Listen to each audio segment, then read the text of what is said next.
Hello students, स्वागत है आपका आईसीटी वर्चुअल क्लासेस में। क्लास हम यहाँ पे कंटिन्यू करेंगे प्रीवियस ईयर क्वेश्चन, जिसमें हमने कुछ क्वेश्चंस को कर लिया था और कुछ क्वेश्चंस को हम यहाँ पे आज डिस्कस करेंगे। तो आइए चलते हैं स्मार्ट बोर्ड की तरफ।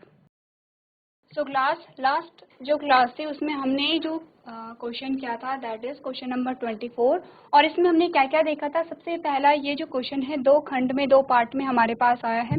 पहले पार्ट में हमसे पीसीआर के बारे में पूछा गया, यानी कि पॉलीमरेज चेन रिएक्शन के बारे में, और सेकंड हमसे पूछा गया है मॉलिक्यूलर डायग्नोसिस। टोटल 3 नंबर का क्वेश्चन है, यानी कि एक जो पार्ट होगा वो 1.5 नंबर का यहाँ पे आ रखा है। यहाँ तक की बात हमने कर ली थी। उसके बाद जो नेक्स्ट हमारे पास क्वेश्चन आएगा दैट इज क्वेश्चन नंबर 25। हमारे पास जो 25वां क्वेश्चन आ रखा है वो भी क्या है, 3 नंबर का यहाँ पे है। और यहाँ पे हमसे पूछा गया है जीन चिकित्सा क्या है, एडीए यानी कि एडिनोसिन डीएमिनेज का शरीर में क्या कार्य है, यानी what is gene therapy, what is the function of ADA in the body. हमें जीन चिकित्सा के बारे में बताना है और एडीए का यानी एडिनोसिन डीएमिनेज का कार्य बताना है बॉडी में। तो हमारे पास जो आंसर आया वो क्या आया यहाँ पे हमने देखा gene therapy is a technique for correcting a defective gene through a gene manipulation.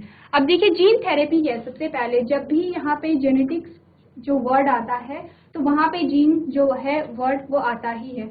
तो हमने कहा जीन थेरेपी यानी जीन चिकित्सा। तो जीन चिकित्सा से क्या मतलब है, इसका मतलब कि जीन की कोई थेरेपी हो रही होगी, यानी कि जीन जो है, जो डिफेक्टिव जीन है, जो खराब जीन है, उसका क्या ट्रीटमेंट हो रहा होगा। यहाँ पे इसी को हम जीन थेरेपी कह रहे हैं। नाम ही इंडिकेट कर रहा है, नाम ही अपनी डेफिनेशन को यहाँ पे बता रहा है। उसके बाद हमने क्या कहा, हमने कहा it involves the delivery of a normal gene into the individual to replace the defective gene.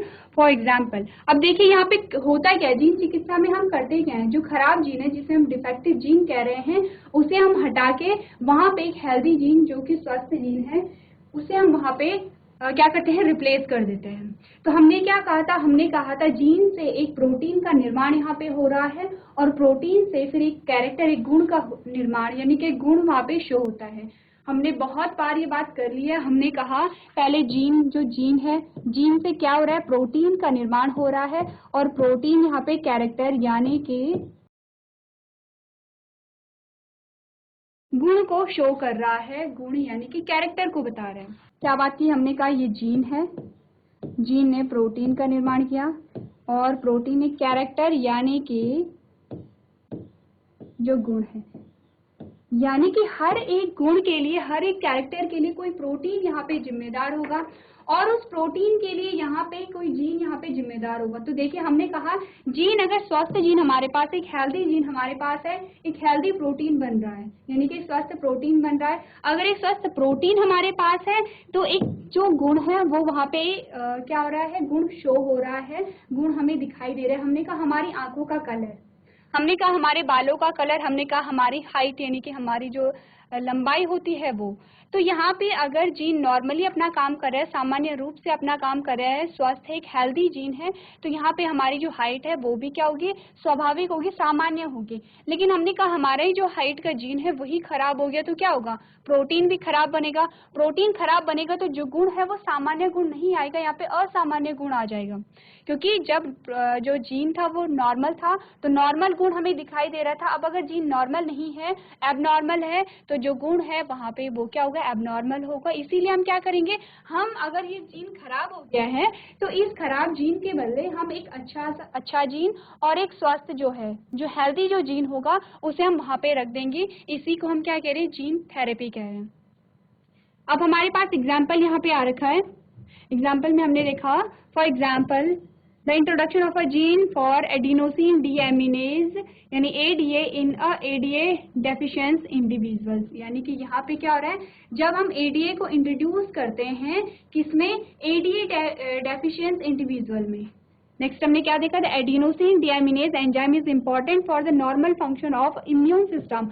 अब हमें क्या बताया जा रहा है, जो एडीए है, जो एडीए यहाँ पे है, एडीए क्या है, एक एंजाइम है और ये एंजाइम किसके लिए इंपॉर्टेंट है, यहाँ पे इम्यून सिस्टम में जो फंक्शनिंग हो रही है, इम्यून सिस्टम में जो भी कार्य हो रहा है उसमें जो एडीए है उसका बहुत इंपॉर्टेंट काम है। अब अगर यहाँ पे एडीए खराब हो जाता है तो हमारे जो पूरा इम्यून सिस्टम है उसकी जो कार्यविधि है वो चेंज हो जाएगी, यानी कि हम बीमार यहाँ पे पड़ सकते हैं। तो अब हम क्या करेंगे, हम इस एंजाइम को रिप्लेस करेंगे, इस एंजाइम को हम चेंज कर देंगे। हम यहाँ पे जो खराब एडीए था, खराब एडीए के बदले हमने एक अच्छा एडीए डाला। एडीए का क्या मतलब है, यहाँ पे इसकी फुल फॉर्म है एडिनोसिन डीएमिनेज, और क्या है एडिनोसिन डीएमिनेज को ही हम एडीए कह रहे हैं। और एडीए क्या है, यहाँ पे हमने कहा एडीए एक एंजाइम है। नेक्स्ट हमने क्या देखा, the individual suffering from this disorder can be cured by a transplantation of bone marrow cells, यानी कि अब किस प्रकार से यहाँ पे जिसमें जो एडीए जो एंजाइम है अगर वो खराब है तो उसका उपचार किस प्रकार से किया जाता है, यहाँ पे बोन मैरो ट्रांसफर कराई जाती है। जब हमने इम्यून सिस्टम के बारे में पढ़ा था, हमने जाना था कि इम्यून सिस्टम में क्या है, जो हमारा पूरा इम्यून सिस्टम है वो किस किस चीज से मिलकर बना है। हमने कहा जो प्राइमरी लिम्फोसाइट ऑर्गन है और सेकेंडरी लिम्फोसाइट ऑर्गन है। अब प्राइमरी लिम्फोसाइट ऑर्गन क्या होते हैं, हमने कहा बोन मैरो और थाइमस है। बोन मैरो में क्या होते हैं, बहुत सारे ब्लड सेल्स का निर्माण होता है। इसी प्रकार हम क्या कर सकते हैं, यहाँ पे बोन मैरो को ट्रांसफर करके यहाँ पे एडीए को हम यहाँ पे क्या रिप्लेस कर सकते हैं। नेक्स्ट हमने क्या देखा, the first step involve the extraction of a lymphocyte from the patient bone marrow. अब यहाँ पे आपको क्या बताया जा रहा है, यहाँ पे स्टेप बताई जा रही है कि किस प्रकार से हम क्या कर रहे हैं, एक्सचेंज कर रहे हैं किसे, यहाँ पे बोन मैरो को। हमने कहा सबसे पहले तो जो पेशेंट का जो बोन मैरो है पेशेंट का, वो यहाँ पे एक्सट्रैक्ट किया जाता है। Then a functional gene of a ADA is introduced to lymphocyte with the help of retrovirus. अब देखिए क्या हो रहा है, यहाँ पे हमें याद करना पड़ेगा, जो हम जेनेटिक इंजीनियरिंग के बारे में जब हम बात कर रहे थे तो हमने क्या कहा था, हम उसमें पढ़ क्या रहे थे, हमने कहा था कि कोई भी एक जीव है, हमने फॉर एग्जांपल हमने कहा हमारे पास एक जीव है जिसका नाम है ए, ये ए है और ये बी है, ये नाम है इनके। अब ए का जो जेनेटिक मटेरियल है, ये जो डीएनए है वो हमें डालना है किसमें, हमें वो डालना है बी के डीएनए के साथ, हमें क्या करना है, मिक्स करना है या ऐड करना है। तो इसी प्रोसेस को हमने क्या कहा था, हमने यहाँ पे रिकॉम्बिनेंट डीएनए टेक्नोलॉजी कहा था। तो इसी प्रकार से हमने क्या किया, जो भी जिसका जो पेशेंट है यहाँ पे, यानी जो मरीज है जिसका जो एडीए एंजाइम है वो क्या हो गया है, यहाँ पे खराब हो गया है, तो हमने क्या किया, उस एंजाइम को हमने पेशेंट से निकाला और उस एंजाइम में हमने क्या कर दिया, अब जो फंक्शनल जो एडीए के लिए जो फंक्शनल जीन था, यानी जो अच्छा जीन था एडीए का, वो हमने वहाँ पे डाल दिया। ये सारी प्रोसेस कहाँ चल रही है, लैब में चल रही है। जब हमने इंट्रोड्यूस करा दिया और किसकी हेल्प से कराया, हमने कहा रेट्रोवायरस की हेल्प से। अब रेट्रोवायरस यहाँ पे एज अ वेक्टर यूज हो रहा है, एक साधन के रूप में यूज हो रहा है। हमने कहा अगर हम ए का जो डीएनए है वो बी में डाल रहे हैं तो यहाँ पे कोई ना कोई साधन है, और एक साधन को हमने पढ़ा था वेक्टर। वेक्टर हमने कहा, जब हमने वेक्टर के बारे में पढ़ा था तो वेक्टर कहाँ होता है, हमने कहा वेक्टर यहाँ पे जब हमें बैक्टीरियल सेल में ट्रांसफर करना है तो वेक्टर का यूज हो रहा है। जब हमने कहा कि हमें जो ह्यूमन सेल है उसमें अगर हमने यानी कि मानवीय कोशिका है वहाँ पे हमें डीएनए ट्रांसफर करना है तो हम रेट्रोवायरस का यहाँ पे यूज कर रहे थे। नेक्स्ट हमने फिर उसके बाद क्या किया, जब हमने रेट्रोवायरस के द्वारा यहाँ पे जो एडीए का जो जीन है वो डाल दिया तो फिर क्या हुआ, these treated lymphocyte contain a ADA gene are introduce into the patients bone marrow, thus the gene gets activated producing a functional T lymphocytes and activating the patient's immune system। अब क्या हो रहा था, जो एडीए है जो enzyme है वो खराब एंजाइम आया था उस इंसान के पास, तो फिर वहाँ पे उसका ट्रीटमेंट किस प्रकार हुआ, जीन थेरेपी किस प्रकार भी, हमने क्या किया, यहाँ पे हमने लिम्फोसाइट ली, लिम्फोसाइट में जो एडीए का जो हेल्दी जीन था वो डाला, और जब हेल्दी जीन हमने डाला फिर से हमने रेट्रोवायरस की मदद से उस लिम्फोसाइट को हमने फिर से पेशेंट की बॉडी में डाल दिया। अब पेशेंट की बॉडी में जो यहाँ पे जो एडीए है, एडीए का हेल्दी जीन है, अब वो अपनी कॉपी करेगा और इस प्रकार से यहाँ पे क्या होगा, टी लिम्फोसाइट एक्टिव हो जाएंगी और यहाँ पे जो इम्यून सिस्टम है वो फिर से कार्य करने लगेगा। इस प्रकार से हम क्या करेंगे, यहाँ पे जीन थेरेपी हमने पढ़ी इस प्रकार से। चलिए नेक्स्ट जो हमारे पास क्वेश्चन आया है दैट इज क्वेश्चन नंबर 26, और क्वेश्चन नंबर जो 26 है ये दो पार्ट्स में हमारे पास आया है। पहला पार्ट कह रहा है पुनर्योजन डीएनए तकनीक का केवल आरेखीय प्रदर्शन कीजिए, यानी कि represent a recombinant DNA technology only by diagram. अभी हमने रिकॉम्बिनेंट डीएनए टेक्नोलॉजी की बात की थी और क्वेश्चन कह रहा है कि आपको सिर्फ डायग्रामेटिक वे में समझाना है, यानी कि चित्र के द्वारा आपको प्रदर्शित करना है कि रिकॉम्बिनेंट डीएनए टेक्नोलॉजी क्या होती है यहाँ पे। उसके बाद जो खंड ख है उसमें हमसे पूछा गया है PBR 322 में कौन से प्रतिजैविक होते हैं, व्हाट आर द एंटीबायोटिक, यानी एंटीबायोटिक रेजिस्टेंस होना चाहिए था यहाँ पे, जो एंटीबायोटिक रेजिस्टेंस है वो कौन कौन से यहाँ पे होते हैं। तो सबसे पहले हम यहाँ पे सॉल्व करेंगे खंड का है जिसमें हमसे पूछा गया है कि यहाँ पे डीएनए टेक्नोलॉजी क्या होती है।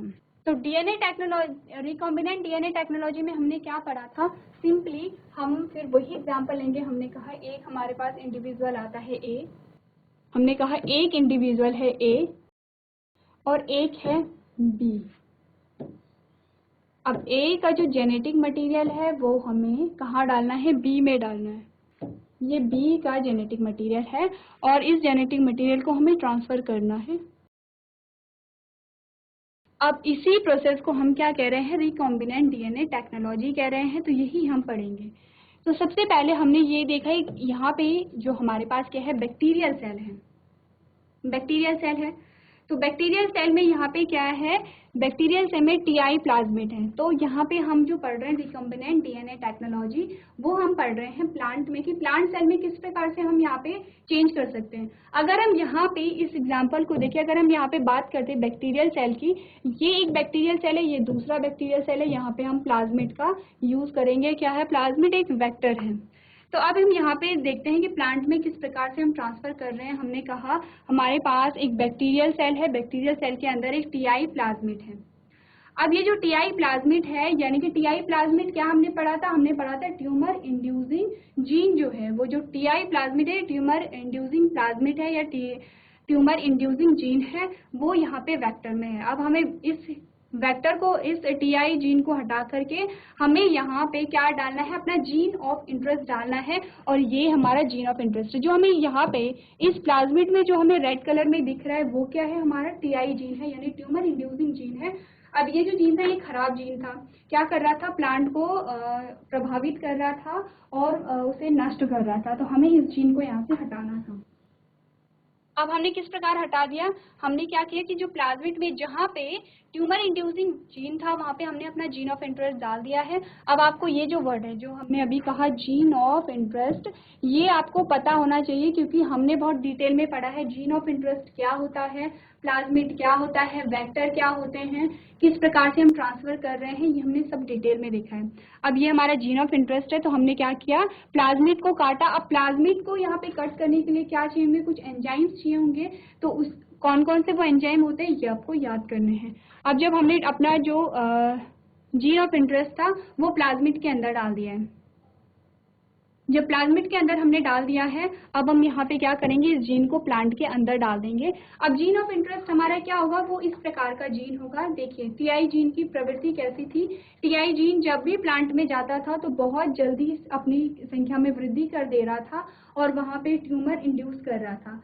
तो उसी प्रकार से जो हमारा जीन ऑफ इंटरेस्ट है वो भी क्या करेगा, उसी प्रकार से अपनी संख्या में वृद्धि करेगा। लेकिन वो जो हमारा जीन ऑफ इंटरेस्ट है वो पौधे के लिए लाभदायक होगा, ना कि हानिकारक होगा। इस प्रकार से क्या होगा कि यहाँ पे जो प्रोसेस पहले हो रही थी वो अभी भी होगी, बस डिफरेंस क्या होगा, यहाँ पे पहले टीआई जीन यहाँ पे बढ़ रहा था, यानी ट्यूमर इंड्यूसिंग जीन बढ़ रहा था, और अब हमारा जीन ऑफ इंटरेस्ट यहाँ पे बढ़ेगा। इस प्रकार से हम क्या करेंगे, यहाँ पे रिकॉम्बिनेंट डीएनए टेक्नोलॉजी को आप दिखा सकते हैं। ये जो प्रोसेस है आप यहाँ पे बैक्टीरियल सेल में दिखा सकते हैं, आप एनिमल सेल में भी दिखा सकते हैं। अब डिफरेंस क्या होगा, एनिमल सेल में रेट्रोवायरस यहाँ पे आ जाएगा। चलिए अब जो नेक्स्ट हमारे पास क्वेश्चन आता है उसमें हम देखते हैं कि जो PBR 322 है उसमें जो एंटीबायोटिक रेजिस्टेंट है वो कौन कौन से हैं। तो सबसे पहले तो जो PBR 322 है एक प्लाज्मिड है। क्या पढ़ा हमने कहा the plasmid PBR 322 vector carries the gene for a tetracycline and ampicillin resistant. यानी कि इसमें क्या होगा कि जो दो यहाँ पे एंटीबायोटिक्स है, टेट्रासाइक्लिन और एम्पिसिलिन, इन दोनों के लिए रेजिस्टेंट जीन इनके पास होगा। अब रेजिस्टेंट जीन होने का क्या मतलब है? हमने कहा कि अगर PBR322 को हम किससे ट्रीट करें, हमने एम्पिसिलिन से ट्रीट कर दिया, हमने टेट्रासाइक्लिन वहाँ पे डाल दी, तो नॉर्मली क्या होता है, यहाँ पे जो एंटीबायोटिक है वो बैक्टीरिया को डिस्ट्रॉय कर देता है। लेकिन जिस बैक्टीरिया के पास PBR322 होगा, उस बैक्टीरिया पे टेट्रासाइक्लिन और एम्पिसिलिन का कोई प्रभाव नहीं पड़ेगा, क्योंकि यहाँ पे टेट्रासाइक्लिन रेजिस्टेंट जीन है, यानी ऐसा जीन जो टेट्रासाइक्लिन के प्रभाव को निष्क्रिय कर रहा है या फिर टेट्रासाइक्लिन के प्रभाव को रोक रहा है, रेजिस्टेंट कर रहा है, इनहिबिट कर रहा है। उसी प्रकार से एम्पिसिलिन में भी है कि एम्पिसिलिन रेजिस्टेंट जीन का मतलब है कि जो एम्पिसिलिन का जो प्रभाव है, जो एम्पिसिलिन एंटीबायोटिक का जो प्रभाव है बैक्टीरिया पे, उसके प्रभाव को जो निष्क्रिय करने वाला जो जीन होगा वो जीन इसके पास होता है। तो दो प्रकार के जीन हमने देखे, हमने कहा एम्पिसिलिन रेजिस्टेंट जीन और PST1 एंड PBU1। ये जब हमने PBR322 के बारे में पढ़ा था, हमने डिटेल में देखा था PBR322 में कौन कौन से वहाँ पे क्या क्या चीज़ें होती हैं, आपको पूरा डायग्राम याद होना चाहिए। तो यही बता रहा है कि एम्पिसिलिन में अब 2 रिकॉग्निशन साइट होती हैं। यहाँ पे रिकॉग्निशन साइट के बारे में बताया गया है PST1 और PBU1। वही अगर बात की जाए टेट्रासाइक्लिन रेजिस्टेंट जीन की, तो हमने कहा BAM-H1 एंड SAL1, यहाँ पे क्या होता है, 2 रिकॉग्निशन साइट होती हैं। नेक्स्ट हमने क्या देखा, these genes are useful to identify the select the transformant and non transformant. अब देखिए यहाँ पे हमने क्या पढ़ा था, हमने यहाँ पे पढ़ा था कि ये जो जीन्स है, ये जीन हमें क्या पता लगाने के लिए मदद करते हैं कि कौन सी सेल ट्रांसफॉर्मेंट है और कौन सी नॉन ट्रांसफॉर्मेंट है। तो ट्रांसफॉर्मेंट और नॉन ट्रांसफॉर्मेंट फिर से हमारे पास दो नए तो नहीं कहेंगे, क्योंकि हमने इनके बारे में बहुत अच्छे से पढ़ा है। हमने कहा जब हम यहाँ पे बात कर रहे हैं किसकी, जब हम यहाँ पे बात कर रहे हैं, हमने कहा A से B में हम कोई DNA डाल रहे हैं, इसका मतलब यहाँ पे अगर ये जो पीस ऑफ DNA यहाँ पे आ गया है, इसका मतलब ये सेल क्या है, ये ट्रांसफॉर्मेंट, ये यहाँ पे ट्रांसफॉर्मेंट है, यानी कि ट्रांसफर जहाँ पे हो गया है, जिस सेल में ट्रांसफर हो गया है, हमने यहाँ पे अपना जीन ऑफ इंटरेस्ट डालना था, ये जो जीन ऑफ इंटरेस्ट है ये आ गया, तो हमने कहा ट्रांसफॉर्मेंट है। और अगर हमारा जीन ऑफ इंटरेस्ट नहीं आया है, अगर हमारा जीन ऑफ इंटरेस्ट नहीं आया है, हमने इसे क्या कहा, हमने इसे कहा नॉन ट्रांसफॉर्मेंट, क्योंकि ट्रांसफर हुआ ही नहीं है।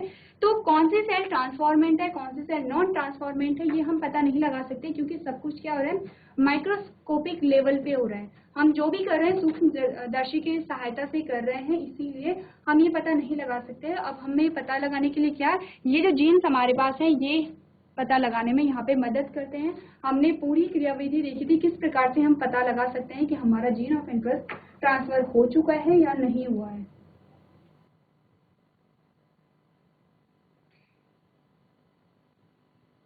चलिए, इसके बाद जो नेक्स्ट हमारे पास क्वेश्चन आया है वो है क्वेश्चन नंबर 27। और क्वेश्चन नंबर 27 में हमसे पूछा यह, निम्नलिखित में अंतर स्पष्ट कीजिए। पहला है शीत निष्क्रियता एवं ग्रीष्म निष्क्रियता, यानी कि हमें क्या करना है, डिफरेंस बताना है। हमारे पास 3 भाग 3 पार्ट्स हमारे पास दिए गए हैं, और तीनों में नहीं, मतलब हर एक पार्ट में हमें 2 शब्द दिए गए हैं, उन 2 शब्दों में हमें अंतर स्पष्ट करना है। पहला क में कह रहा है यहाँ पे शीत निष्क्रियता एवं ग्रीष्म निष्क्रियता, यानी कि हाइबरनेशन एंड एस्टिवेशन। सेकेंड हमारे पास है लिटर एवं अपर्दन, यानी कि लेटर एंड डेट्रेटस। ग कह रहा है सहयोजिता और सहोपकारिता, यानी कि कॉमनसेलिज्म एंड म्यूचुअलिज्म। हमें इनमें डिफरेंस बताना है। अब जब भी मैंने आपको बताया, जब भी हम यहाँ पे क्वेश्चन सॉल्व करेंगे, सबसे पहले हम देखेंगे क्वेश्चन कितने नंबर का है। 3 नंबर का क्वेश्चन है।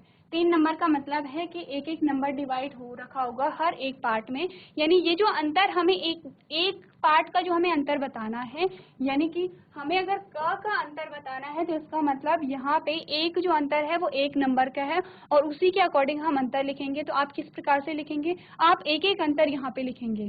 टाइम है तो आप 2 भी लिख सकते हैं, लेकिन अगर आपके पास टाइम कम है तो आपने क्या करना है, एक एक अंतर लिखना है। लेकिन वो एक अंतर ऐसा होना चाहिए कि उसको पढ़ के पढ़ने वाले को ये समझ आ जाए कि यहाँ पे हाइबरनेशन और एस्टिवेशन में क्या डिफरेंस है। ऐसा अंतर नहीं होना चाहिए कि कंफ्यूजन वहाँ पे क्रिएट हो।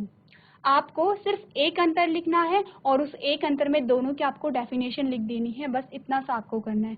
अब जब आप डेफिनेशन लिखेंगे तो वहाँ पे अंतर एकदम क्लियर होगा कि दोनों में क्या डिफरेंस है। इसी प्रकार से जो और दो हैं उनको भी आप क्या करेंगे, एक एक यहाँ पे डिफरेंस लिखेंगे। तो सबसे पहले हम बात करते हैं हाइबरनेशन और एस्टिवेशन की। तो हाइबरनेशन को हम विंटर स्लीप कहते हैं, यानी शीत निष्क्रियता।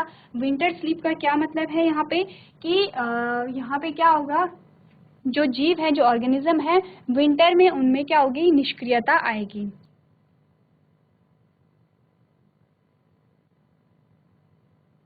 और वहीं हम एस्टिवेशन की बात करें तो एस्टिवेशन को और क्या कहते हैं, समर स्लीप कहते हैं। देखिए आधे से ज़्यादा जो टॉपिक हमारे पास आते हैं वो हमें नाम से ही उनकी डेफिनेशन पता चल जाती है। जैसे कि यहाँ पे हमें पता चला है, अगर हम हाइबरनेशन को कहें तो हाइबरनेशन को और हमने क्या कहा, हमने कहा विंटर स्लीप। अब विंटर स्लीप का क्या मतलब है, ऐसे जीव हैं जो कि सर्दियों में निष्क्रिय रहते हैं, उनकी मेटाबॉलिक जो प्रोसेस है वो क्या होती है, बहुत लो रहती है। यही हम यहाँ पे पढ़ लेंगे, हाइबरनेशन और winter sleep is the state of inactivity or low metabolic process animals perform during a winter। यानी कि हाइबरनेशन और विंटर स्लीप वो स्टेट है जहाँ पे वो जीव आते हैं जो कि सर्दियों में निष्क्रिय रहते हैं और उनकी जो मेटाबॉलिक जो प्रोसेस होती है वो क्या होती है, बहुत लो रहती है।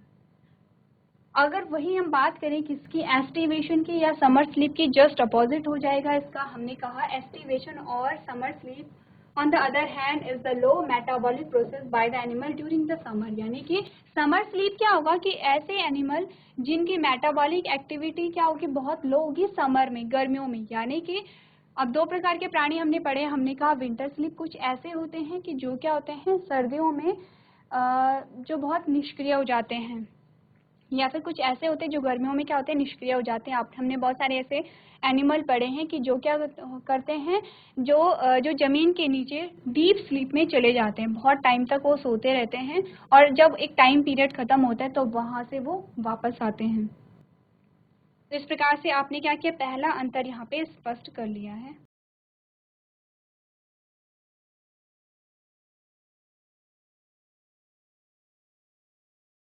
चलिए इसके बाद जो सेकंड पार्ट हमारे पास आता है वो यहाँ पे है लिटर और अपरदन। तो क्या होता है, हमने कहा litre is the dead organic material fallen on the surface of the soil like leaves, remain of animals and excreta. अब जो लिटर होता है वो क्या होते हैं, जो यहाँ पे लिविंग ऑर्गेनिज्म होते हैं, जो जीवित प्राणी होते हैं, उनकी जो डेड बॉडी हम कह सकते हैं। जैसे कि अगर हम प्लांट्स के बारे में बात करें, हमने कहा प्लांट्स की पत्तियां जो सूख के गिरी हैं, या फिर एनिमल्स की डेड बॉडी, या फिर एनिमल का जो एक्सक्रीटा होता है उसे हम क्या कहते हैं, लिटर कहते हैं।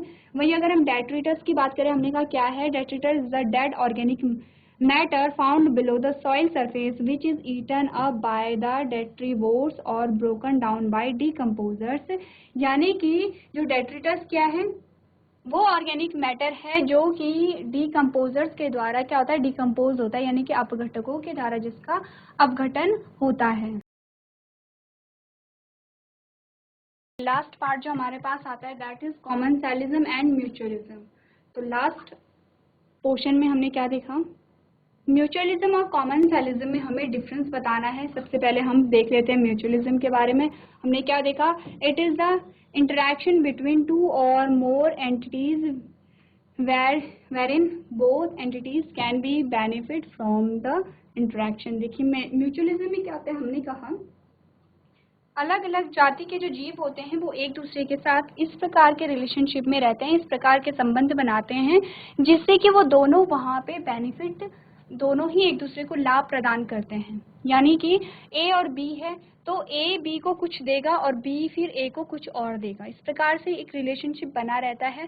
फॉर एग्जाम्पल आपने क्या किया, आपने अपने फ्रेंड को लिखने के लिए पेन दिया और आपके फ्रेंड ने आपको इरेजर दे दिया या फिर उसके बदले में कुछ और दे दिया। क्या है, ये म्यूचुअलिज्म है, यानी कि दोनों ही बेनिफिट, दोनों को ही बेनिफिट यहाँ पे प्राप्त हो रहा है। नेक्स्ट हमने क्या देखा, हमने देखा दो it is an interspecific interaction the term cooperation is used to explain the mutually beneficial interaction between the individuals of a same species which often include a social interaction। यानी कि म्यूचुअलिज्म में, in short आपको क्या याद रखना है, mutualism में यहाँ पे दोनों ही जो जीव हैं वो बेनिफिट प्राप्त कर रहे हैं।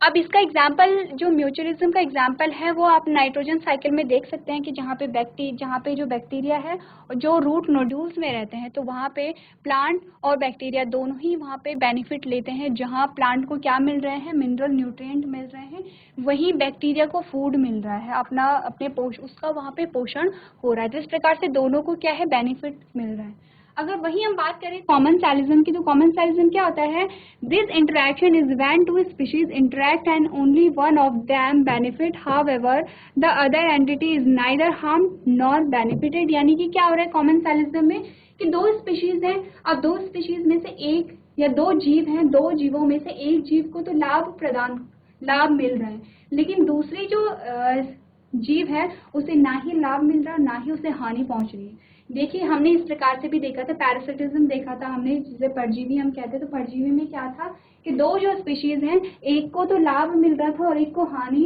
प्राप्त हो रही थी। जैसे कि इसका एक सिंपल सा एग्जांपल है, हमने जो ह्यूमन है और ह्यूमन के जो बॉडी है उस बॉडी के अंदर बहुत सारे क्या आते हैं, वर्म होते हैं, जो कि क्या करते हैं, अपना पोषण प्रदान करते हैं।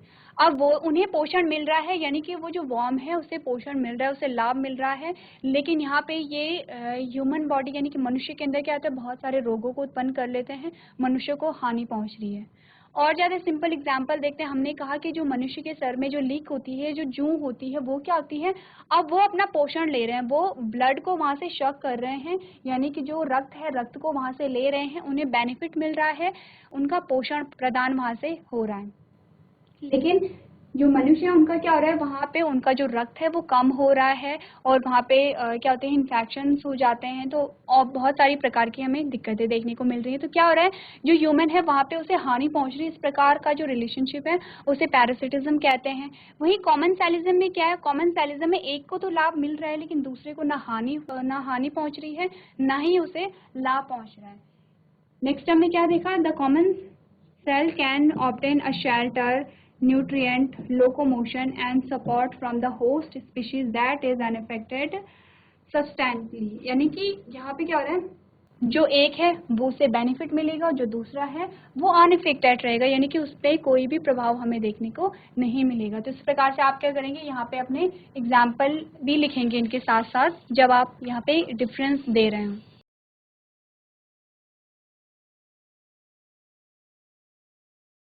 सो क्लास, आज के सेशन में हम इतना ही करेंगे। अभी तक क्लास में बने रहने के लिए आपका धन्यवाद।